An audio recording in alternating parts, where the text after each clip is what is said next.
My dear friends all over the world, welcome back again. This is Mr. Osama Mukbil, the English teacher and the self-improvement coach. How awesome, wonderful, spectacular, magnificent, refreshing, and very touching to talk to you from time to time.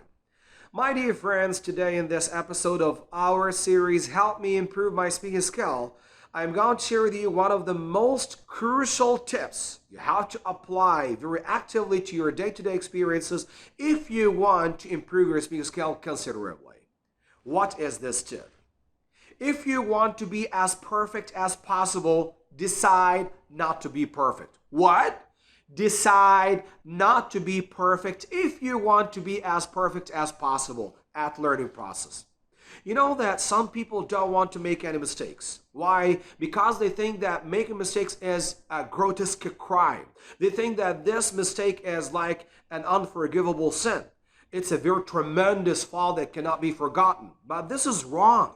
I want you from now on just to deal with this mistake or these mistakes as the steps, the bricks, the solid foundations you stand on and walk on very confidently until you get closer and closer to the great level you have always dreamed of.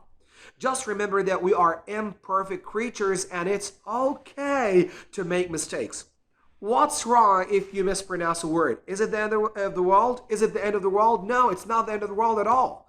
But I know that you are so afraid, sometimes scared to death, when you know that some people will be very inconsiderate and extremely mean to you when you mispronounce a word. For example, if someone mispronounces the word continuous, which means progressive, continuous. You know that this word is pronounced this way. This is the correct pronunciation.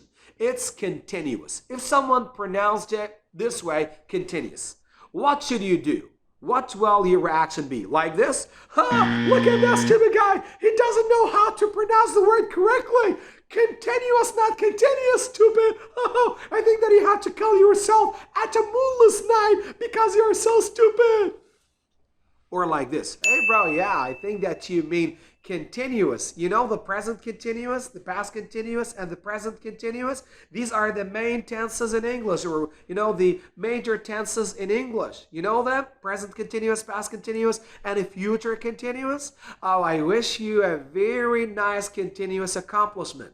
Look at these two different kinds of criticism. The first one, the one who was just mocking at you, the one who was making a fool of you, the one who was criticizing you very destructively. This kind of criticism is extremely bad and very destructive. Why? Because it lets you feel so embarrassed. But the second one is so great. I'd like just to share with you a story that happened to me personally almost 11 years ago. I was teaching at a school where I had a very nice native speaker as a friend. And I told him, actually, I'd like just to share with you this sentence. Now, could you tell me whether the pronunciation is correct of each word? He said to me, okay, go ahead, bro. The sentence was, this food is delicious. And I pronounced the word delicious this way, delicious, delicious. I didn't stress the second syllable like this, delicious. He didn't say to me, oh, you're so stupid. You are teaching English and you don't know how to pronounce the word delicious. No, he didn't do so at all. And instead, he said to me, yeah, bro, you're right. This food is very delicious. And then he repeated it one more time and exaggerated when he pronounced it again. He said, oh, this food is very delicious. I got the message. And I understood that this kind of criticism is very awesome. And I tried my best to do this all the time if someone mispronounces a word. I know when it comes to correction, not all people behave the same way. Unfortunately, on the flip side, there are some people who think that they are very complacent. They call themselves godfathers of knowledge. They don't accept any feedback or any constructive criticism.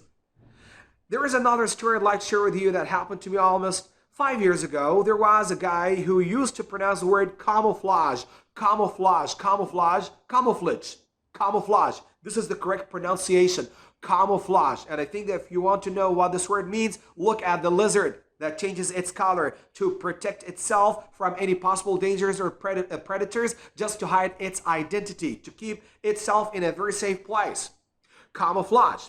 And he mispronounced this word, and I said to him, my dear, Now, after I showered him with a lot of nice compliments, you are so great, you're so awesome, your English is pretty good, but do you think that the word camouflage is pronounced camouflage? He said, yeah. What are you talking about? You know that he got mad. He didn't accept any criticism at all. And then he said, no, no, no, this word is camouflage, not camouflage. And he insisted on pronouncing the word this way. So he was very rigid. He wasn't that flexible when I gave him that feedback. So, my dear, I don't want you to be like this. I want you to be very flexible and to accept any possible constructive or criticism if you want to be as perfect as possible. Just remember that scholars, inventors, scientists, history makers, and all the greats die learning. And I want you to be like this. Keep learning until the last per second you have in your life. Because with no mistakes, no learning. Try just to own your own mistakes and learn from them so that you can get closer and closer to that great dream you have always dreamed of achieving it. Until I see you again, I wish you all kinds of love, passion, enthusiasm, and all kinds of ecstasy. Have a nice weekend.